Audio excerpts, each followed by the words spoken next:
Before we start, the first thing we're going to do is I'm going to welcome Dave Bodley up here. And Dave is a new member as well. Well, relatively new member. And Dave, okay. I got to bring out one of my things. Dave's going to do the welcome song for the year 2023. And this is a beautiful hat that he made for me. And I'm going to wear. Good evening, welcome. As you're saying, my name is Dave Bodley. I'm from Nanaimo. I'm honored to be part of the Historical Society. Of my ancestry traces back thousands of years in Nanaimo here, prior to it being Nanaimo. In our cultural way, when we're doing a gathering, we bring our hands in front of us with our thumbs outwards and shake it twice and say, Haichka. Haichka, you guys want to try that? Haichka. That means thank you in our language. And when I'm going to sing a song, I'm going to sing our Nanaimo welcome song. And I just ask that people think, try and just calm ourselves. If we have our legs crossed, they used to say, place both of your feet on the floor. Because then you're grounding yourself. When you got your legs crossed, you're not grounding yourself on the floor. So that's what they just ask that we do that. And I'll sing the song, and then I'll give the interpretation of it, and then we'll go right into some of our stories. But because this is a part of the reconciliation year, it's a really nice way to start out the year. So.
Happy that you're able to be here. We're so happy that you're able to join us today in this celebration as part of reconciliation. So, Haichka.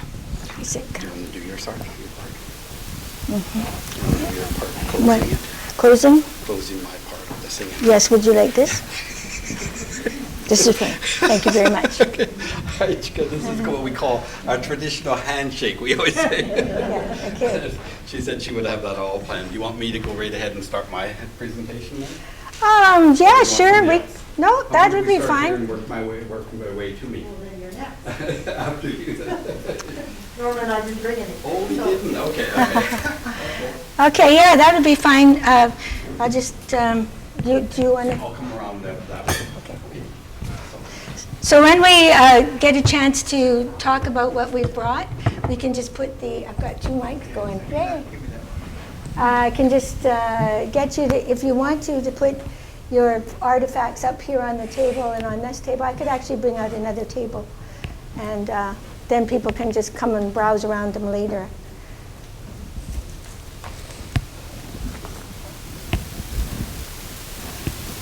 Now I have an inquiry if anyone has traveled over to our little island in the downtown harbor called Seisachin Island. Okay, do you want to hold it for me, could you?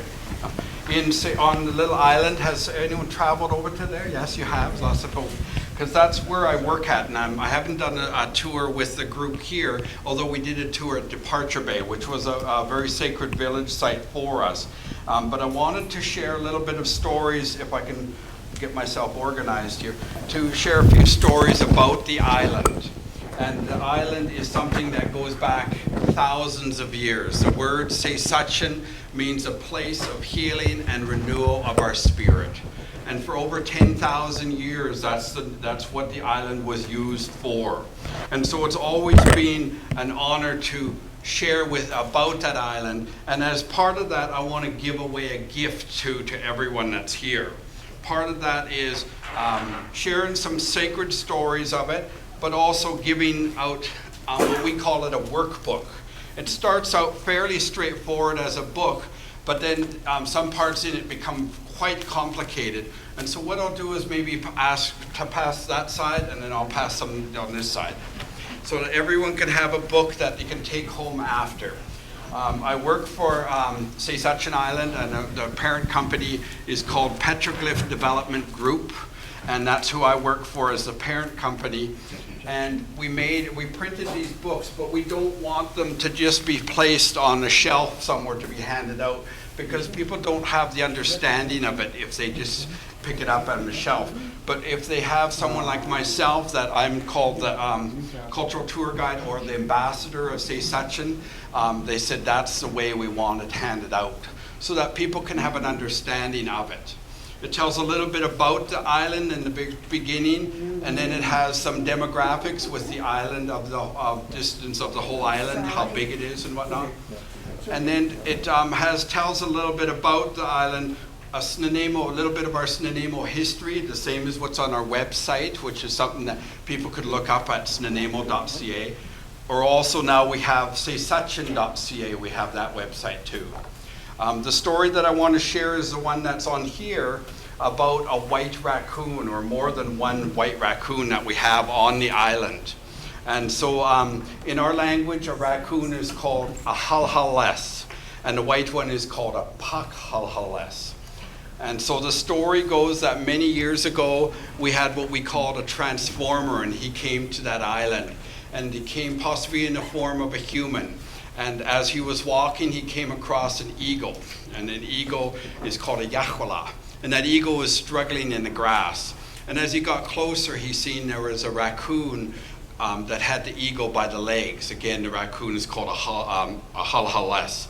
And so he asked the raccoon, "Why are you taking this eagle's legs?"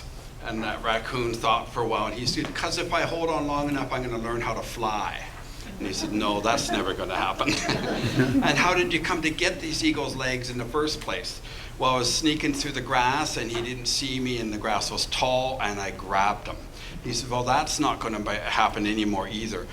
So to remember your bad deed this day, I'm going to make you white, so you can never sneak up on anyone anymore. And to remember your bad deed this day, 1 in every 10 of your babies will be white." And so to this day, we have about 7 white ones on the island. And so has anyone ever seen one? If they went over to that island, you have seen them. We say in our culture, it's good luck if you see one, but don't try and catch it or anything, but get photos, and get a photo where you zoom in other than showing it's that big in the picture. Some people have seen them when they're going through the channel along by the towards Brecon Boat Launch, and they thought they'd seen a ghost, so they phoned the news, and it's more advertisement for us. So that's kind of a neat little story. I could pass this around so you can take a closer look at that. But I'll go a little bit further in the book if you look through it. If you have any children that want to learn some of the language, is our language, what I was saying is our number system, it's quite complicated language because we don't use the Roman phonetics, although we've translated it to the international phonetics, so it could be typed onto a Macintosh computer or an Apple computer. Further along, therefore, kids could do like a scavenger hunt or do their own little story of what they experienced, and it doesn't necessarily just for the island. But then it gets into quite complicated items at the very back with our Hulkaminum village sites. For Snuneymuxw, we have the pronunciation of each of them and what the meaning of them each are. We had 3 village sites on that island, and then other village sites. We even have one up the Fraser River, the next page. And then it also has some of the Hulkaminum phrases that would be good to have, like Haichka or Siem, or Namatkwa means you're welcome. Ichawayel is how are you. Ichinwayel is I am doing well. Or Herewith is goodbye. But this is kind of something that we really like to people to enjoy and learn about our island, learn a little bit about our culture. So. And I found out that my great-grandfather used to come over to that island in the 30s and 40s, and he used to play guitar, and he played in a band over there called the Harry James Orchestra. And his name was actually Harry James, but he wasn't the Harry James. So he played in the orchestra there. And so when I'm walking on the island or doing stories on the island, sometimes I wonder if my great-grandfather had sat in that same spot at the building there. So it's kind of a neat connection that I have to the island. So any thoughts or comments about what I've shared? Any thoughts or comments about the white raccoon story that's being passed around? Good. So what's the word, Kwisnia? Haichka. Thank you. So nihai, I say nihai means I'm finished. So thank you. That's good. Thanks. Thank you.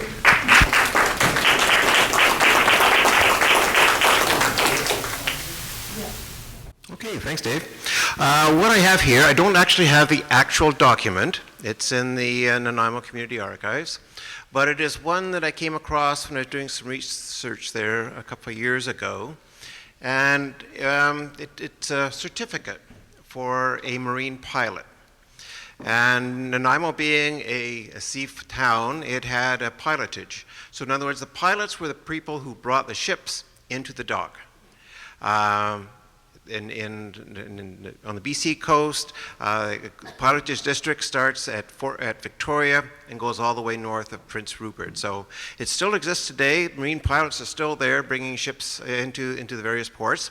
This one is quite interesting because before 1871, of course, it was all managed by the colonial government. And to be honest with it, they really muddled it up quite royally.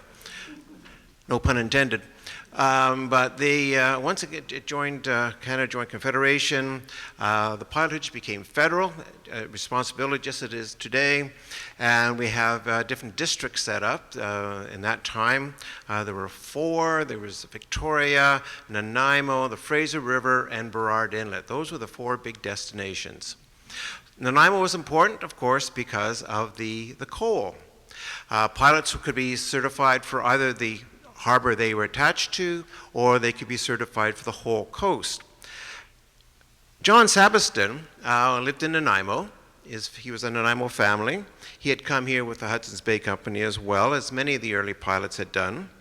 As we can see here, he's been examined by the pilotage committee, which is signed by Mark Bate, John Hurst, so a local businessman, plus one other name I do not recognize there. But so he has been certified as a harbor pilot. What is interesting in here is that 2 things. One, he was certified in 1879 as a pilot for just the harbor of Nanaimo. But the interesting one is it's licensed pilot number 1. So he would have been the first pilot ever certified for Nanaimo. Now, I thought that was kind of neat until I went to the Canada Gazette, and because these positions are gazetted, they're official government positions, they're not in Canada right now. Most pilots work for a company called BC Coast Pilots Limited, but in those days, and just today as in them, their names are gazetted because they are representing the government of Canada in the course of their business. And what we have here is John Sabiston is not only number 1 for Nanaimo, he's also number 1 now for the whole coast of British Columbia. So he can guide a vessel anywhere from Victoria to the Skeena River under this particular license.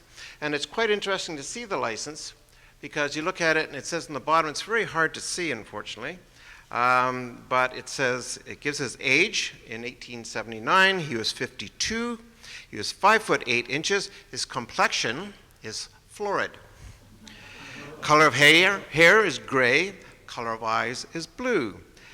Any identifying symbols? He has a cut on his right cheek, and his seniority date was 20th of June 1879.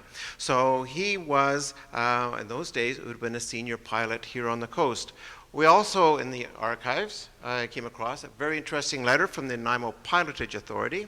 At the time, signed by Tully Boyce, who some of you may be familiar with the name. There was a fisheries boat called the Tully Boyce for many years. wasn't it? Tully Boyce, yeah. And it's from 1902. It's a letter of condolence from the Pilotage Authority to Mrs. Abiston on the death of her husband. So anyway, just a little bit of nautical heritage to do with Nanaimo.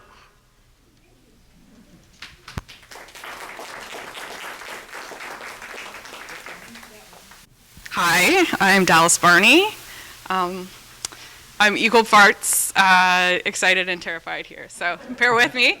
I'm very excited to share that I have written, this was my pandemic project, to write a booklet on soda bottles from the Nanaimo area. And I picked up copies today, so I'm very excited. It's finally, yeah, thank you. This project was supported by the Nanaimo Historical Society through a Leonard Legacy Grant and also through the Nanaimo Community Archives. So what it is, it's not a pricing guide or anything like that. It's more of a social history about the early soda manufacturers and the bottles they used here in Nanaimo, particularly glass bottles, and especially single serving size bottles rather than the larger seltzer type bottles that were used by rich people and hotels. These were more focused on the bottles that the citizens of Nanaimo would have used. A lot of you may be familiar with the rumming company that used the coal miners' tools as the emblem on the bottle, the cross pick and shovel, which is what I have featured on the cover here, and later some of their bottles featured the bastion. So anyways, I've kind of gone through newspapers, BC directories. I use some resources from genealogical databases, as well as anything else I could find. I talked to relatives of descendants of people who own the companies, interviewed them, gathered all that information together, a little bit of guesswork as well, and did my best to put together a timeline of bottles. And my dad is a bottle collector, so I took a lot of photos of his collection, as well as pulled in some other photos from elsewhere, and tried to illustrate the best I could some of examples of the bottles that were used. So like I said, I'm really excited. This has been at least 18 months in between researching and then writing and editing and figuring out how to print it. So I'm really proud and excited to share it. And if anyone's interested in a copy, come talk to me, and I'm happy to talk more about it. Yeah.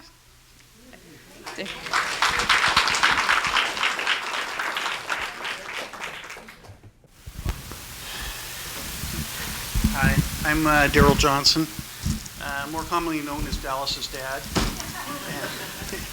And I brought in a copy of a photo that we believe is in Nanaimo Archives. Maybe I should step back a little bit here. And it is one of the first grocery stores on Commercial Street. And David mentioned John Hurst. This was John Hurst's store.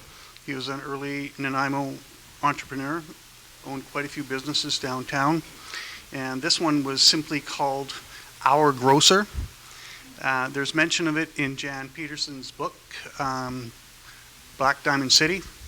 And she mentions that at the time that he had 10 staff members and 3 delivery wagons. And if you look at this picture, there are exactly 10 staff members outside and 3 delivery wagons. And there's this young boy sitting up on one of the wagons, and he's probably not supposed to be part of the picture. But Dallas did some research on this according to the products that are advertised in the window, and we figured that the picture is from between 1879 up to 1912.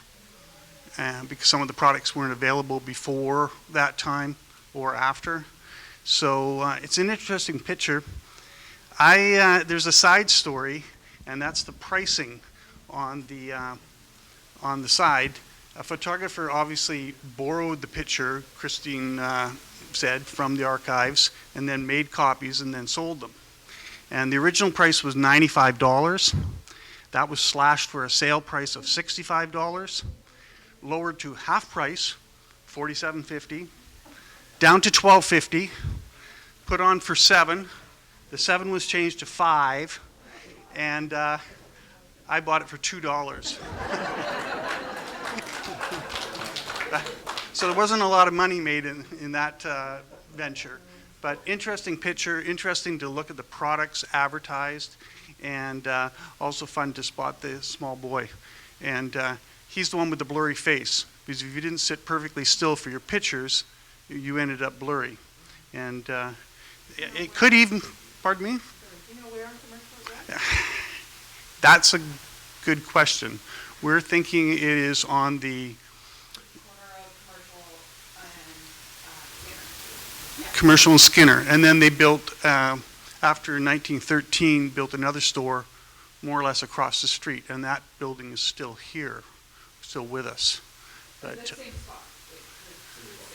oh, it's in the same spot, but a more permanent building. Okay. So, interesting. The Hearst family was very well known. And I'm not sure if that's John Hearst standing proudly outside his store, but it could well be, because this would be when he was still running the store himself, not his sons. Thank you. I'll leave it up here for somebody to take a look at. No, there isn't a drive, so I can just plug mine in? Yeah. Okay.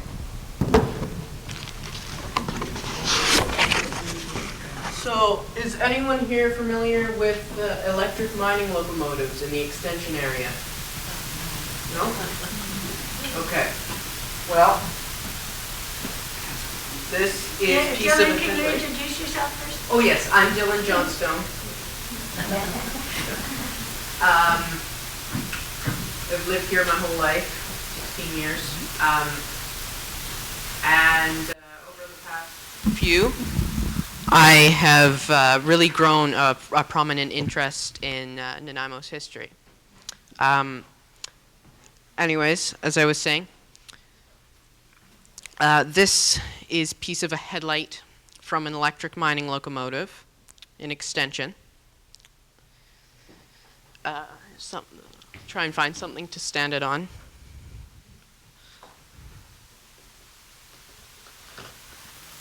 Here.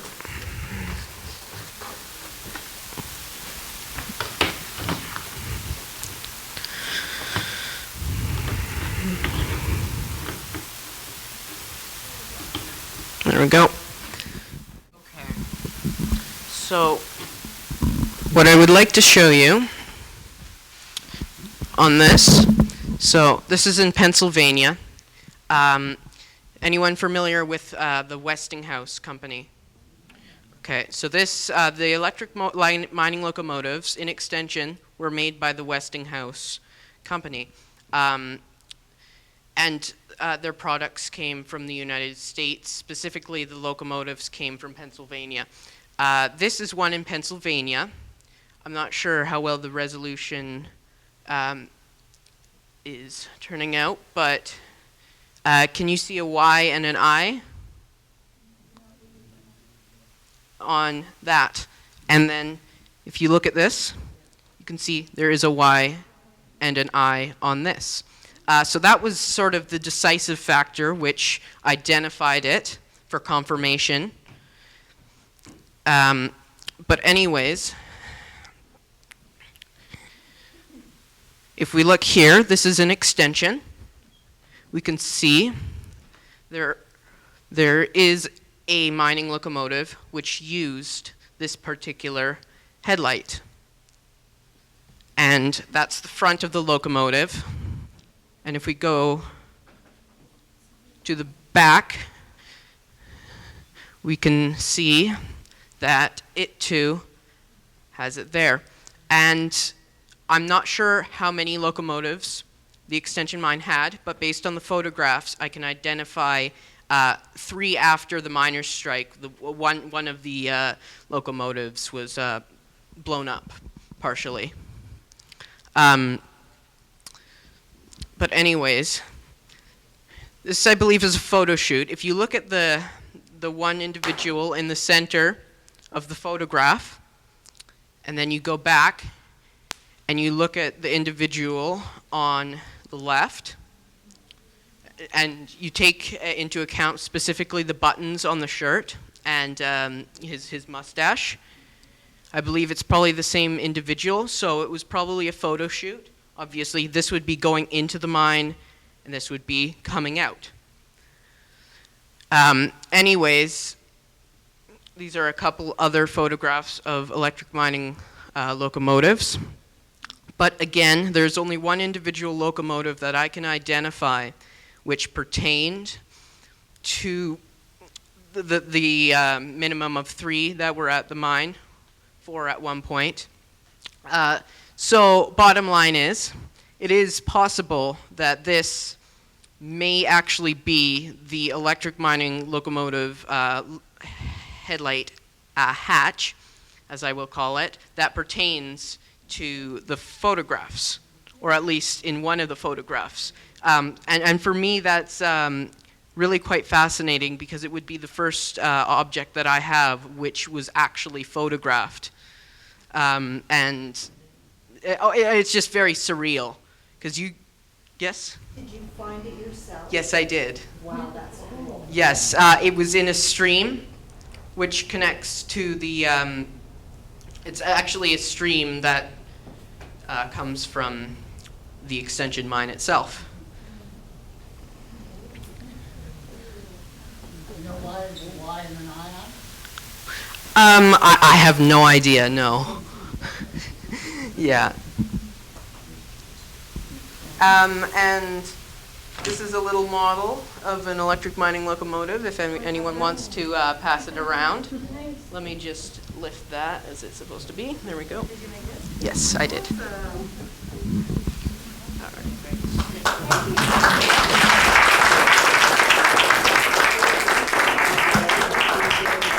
I'm Craig Horsland, Yeah.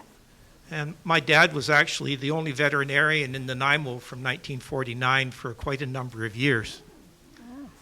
But we lived on Vancouver Avenue. The house is gone, so I always tell people I was raised in the parking lot of the White Spot restaurant. One of our neighbors next to us were Fred and Nita Jepson. If you'll know the house because it's the one with the huge monkey puzzle tree in front, Oh, yeah. also called a Chilean pine, and there's a whole story behind the neighborhood on how that got to be there. And in 1980, got to think of the years, 86, I went over to see Nita, Mrs. Jepson, to me. She was a very good friend of my mother, and I interviewed her. She was raised in Nanaimo, and so I've just transcribed a little bit of the story that she talks about. Nita was born in 1893. The lady that she talks about, Mae Johnson, was born in 1891. So I'm going to just kind of move ahead a little bit and say the story probably took place around 1910, maybe a little earlier. And here's what she told me, and I'll leave the other half of the story for you to read on the text card. It was Jimmy Young who had the grocery store on the Crescent, where Mae jumped into the cranberry barrel. She did it all on her own. She was a little bit of a thing, you see, not as big as the barrel, which, well, that makes sense. She had to hoist herself up to have a look in the barrel, head first. Her name was Mae Johnson. Her married name was Mae Wright. So that's a little bit of that story and a little bit of the picture. I don't know exactly where the store was. Thank you very much.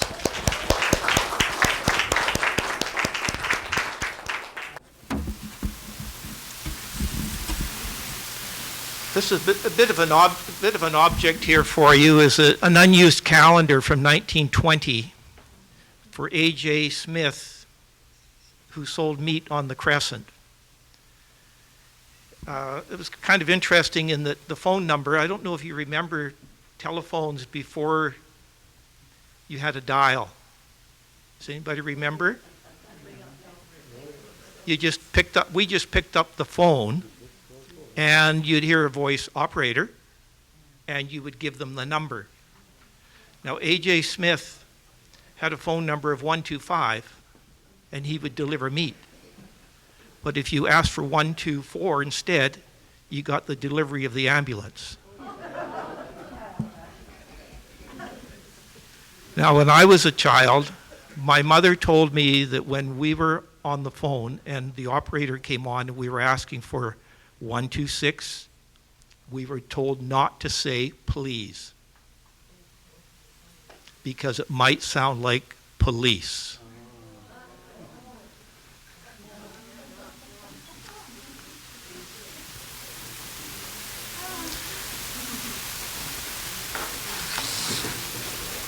Is there anybody else?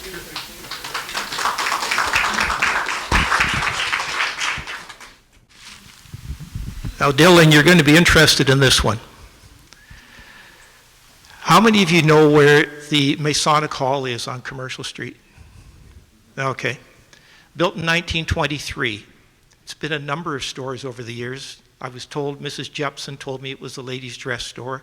I remember it as Kelly's Drug Store. And for a number of years, it was the Singer Sewing Machine Center. Do you remember that? It's on the top floor. And there's another story about that, too, yeah. My mother worked for the Singer Sewing Machine Company.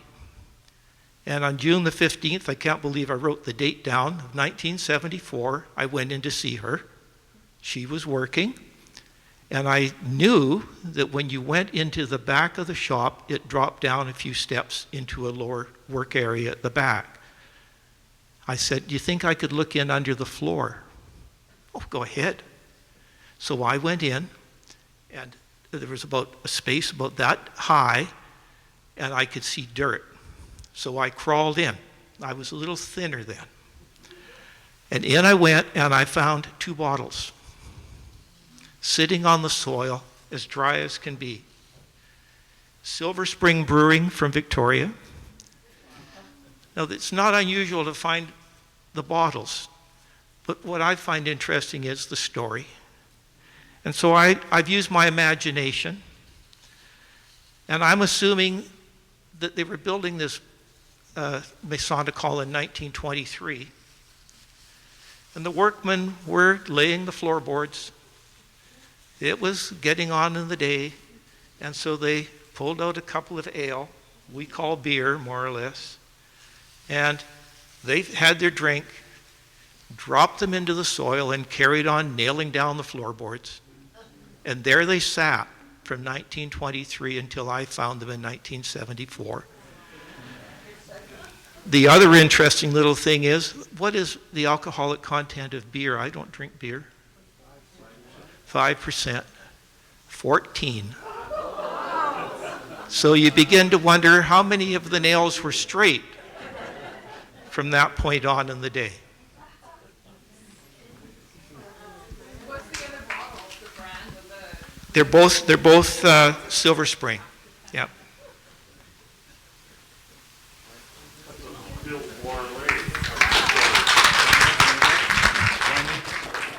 Well, my story starts about 1920 in Nanaimo, when my father in Vancouver was about 17 years old, probably in one of his last years of high school. He came over to Nanaimo for the summer, and he worked on a road crew. And in those days, he got accommodation in the rooms at the Globe Hotel. And that was where he lived for the summer. Well, when we moved to Nanaimo in the 1980, 78, 80, and my kids found out that their grandfather had stayed and lived in the Globe Hotel when it was quite something else in those days, they were absolutely dumbfounded and were rather, what was that, David? Sort of impressed, but can you imagine grandfather staying at the Globe Hotel? Well, it just so happens, move the clock forward a number of years, and it turns out my youngest son, Stuart, was part of a group that actually bought the Globe Hotel And so what my dad would have said, he's long passed away, of course, when he heard that his grandson owned the Globe Hotel that he stayed in. It's sort of kind of an interesting story. Anyway, Stuart did that and managed it for a number of years, and right now he's down in Tasmania. And when they cleaned out the Globe Hotel and did various things, other pieces and artifacts ended up in my garage. And this just happens to be one of them.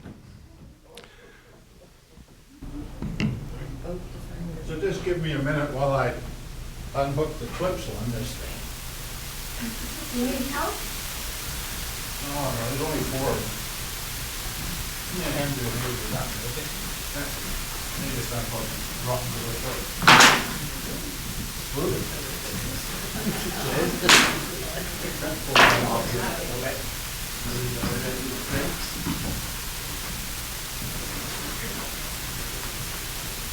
This makes up for everything in size and weight that all the rest of you brought here.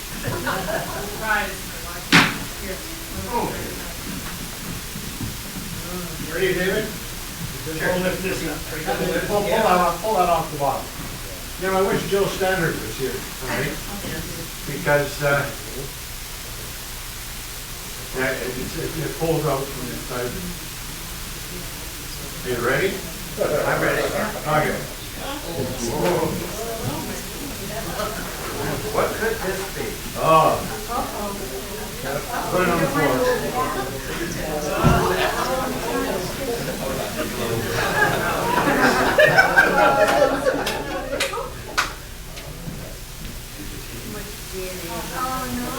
This is the hole from what?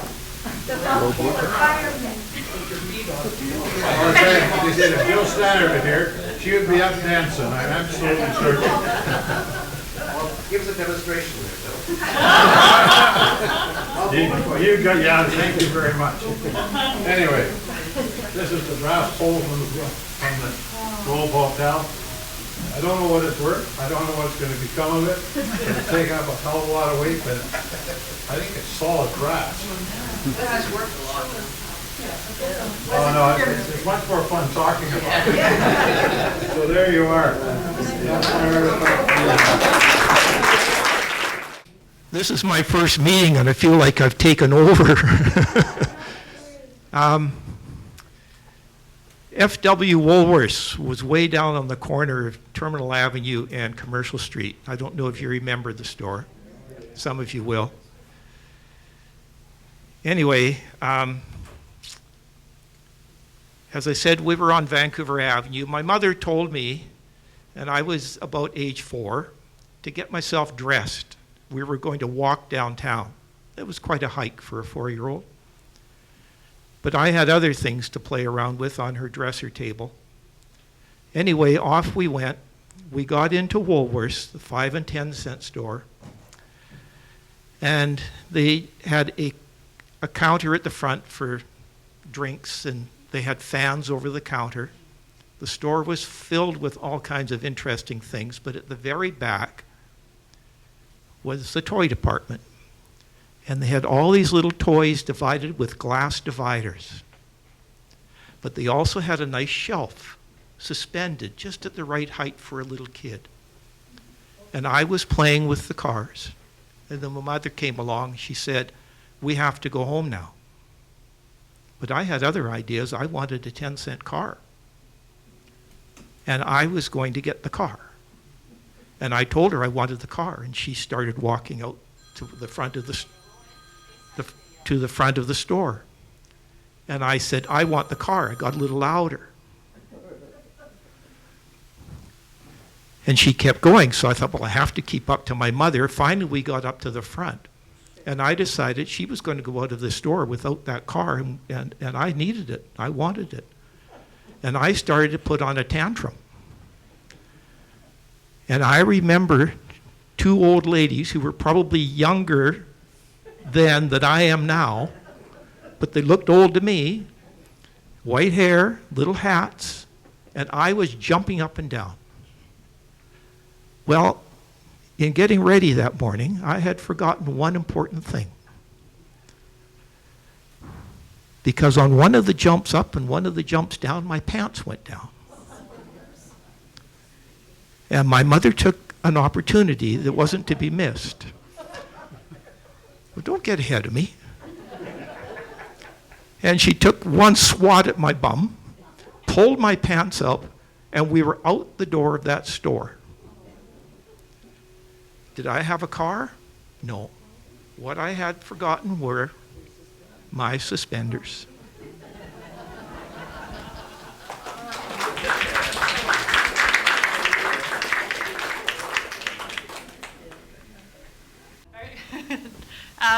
Okay, so what I have brought is a photograph that is from my grandfather's home, and he lived in Vancouver. His name was Roy Jelly, and it was over, like it was hanging in the entrance of his house for a long time, and I didn't really notice it as a kid. And then as I got older and more interested in things, I asked about it. And his name is Morris Jelly, and he came to Vancouver in around early 1900s, 1906 or so. And this photo is actually him on Jedediah Island. And so at the time, I didn't really know where that was. I kind of thought it was in the San Juan Islands for some reason. It's not. It's between Lasqueti and Texada. And so this is my grandfather's father, Morris. My grandfather's grandfather was named Harry Foote, which is a hilarious name. I'm sure he was teased. And he bought Jedediah Island. So it's between Lasqueti and Texada, and it's now a marine reserve, so the boaters always seem to know it.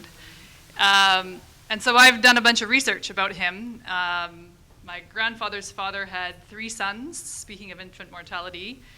2 of them died in their early years, both on Jedediah. So one died of drowning. They didn't know how to swim. He was 3 years old. And one died of pneumonia, just 8 months old. And then my grandfather came along after that. So they sold the island soon after some deaths. And thanks to Susan, I just looked in your book of the Nanaimo Cemetery, and there's another Foote who's died. We knew a few of them had died, but there was a Florence Foote that it looks like is buried here and maybe related as well.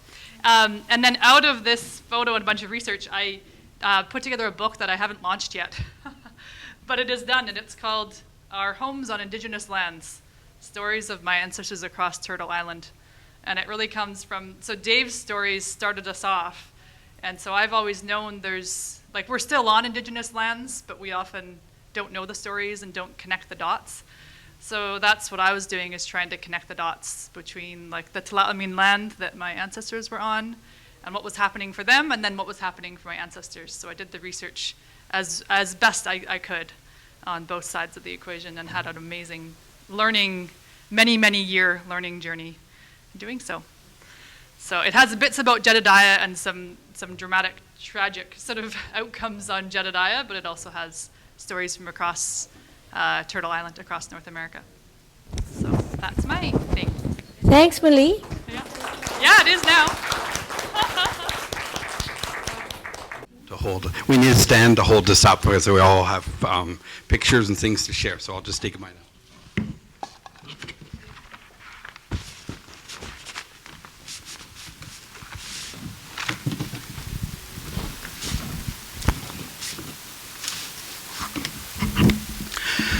So my name is Dave again. I also work as a genealogist and tracking history.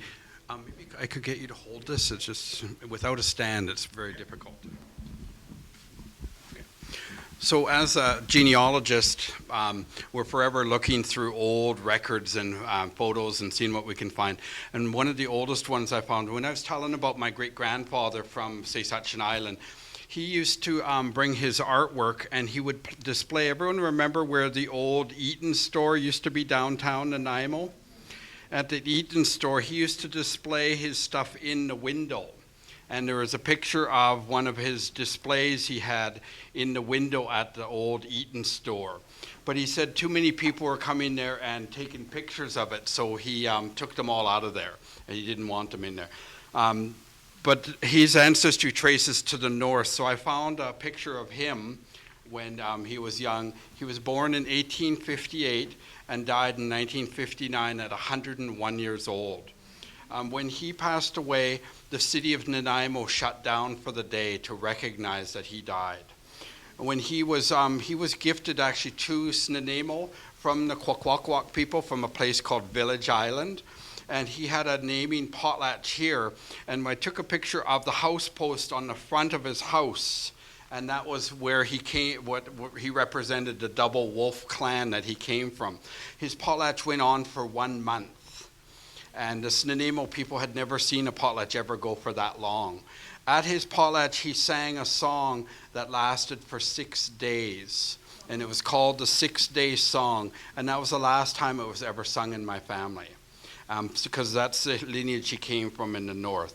When we trace his history back 300 years before him, in the year 1900, in the 1600s, one of his ancestors came from Nanaimo. And that's why it was selected that he would be gifted back to Nanaimo in 1900 to bring about that reconciliation, stop the wars between the nations. The last war that happened in Nanaimo here was in Departure Bay, the village of Steelnup, which was named, I spoke about it before, and that was in 1902. And that was when the Haidas were here, and they had killed off every one of them that were here. And it was in one line was in the Nanaimo Daily Free Press at the time, said that the non-First Nations, or the non-Indians they called them, stood in the gasp at the shores because they seen this war going on, but they knew it wasn't their battle. And that was the last war that ever happened. But that's a little bit of his history. So I tracked a little bit further on him and found a picture of his mother and his father. And then tracing back further to 1845, I found a picture of his grandfather and his great-grandfather. So that's my 4th great-grandfather. And this is all on the First Nation side because the camera was only invented in 1839. But by 1945, they came to Alaska and started taking pictures of the American Indians up there. And that was a picture they happened of and showing him that him and his father both come from the Double Wolf clan. So that's kind of neat to find out that his son was the grandson of this man, was the one that was in Nanaimo here. And that was my maternal grandmother's father. His wife was quite prominent in the area here too, and when she was, she went to his village because it was proper in the Kwakwaka'wakw culture is to bring your prospective wife, because these were arranged marriages. None of us were allowed to choose our own marriage. When my mom was the first generation that was allowed to choose her own marriage in our culture. So they brought her there and took pictures of her. And then in 1972, the National Geographic created a map of all the Indians of North America, of 26 of them. And my great-grandmother was recognized as one of those 26 people. And so it was a true honor to see that they used the old photo and then drew the picture and colored it in. And so I've been doing that with mine now, is colorizing the photos to add some colors to them. And we've been using this also for a lot of genealogical reports for the families to help them obtain their First Nation status, but more so to show where they come from. So a real honor to have that. So that's my second display. And when I had found the old photo, the archives sent the photo to me that I would have copies of it to show that masks that we still have in our family. So, any questions or comments about it? I'll leave them up here so people can have a look at them. So, Thanks, Dave. good. Thank you.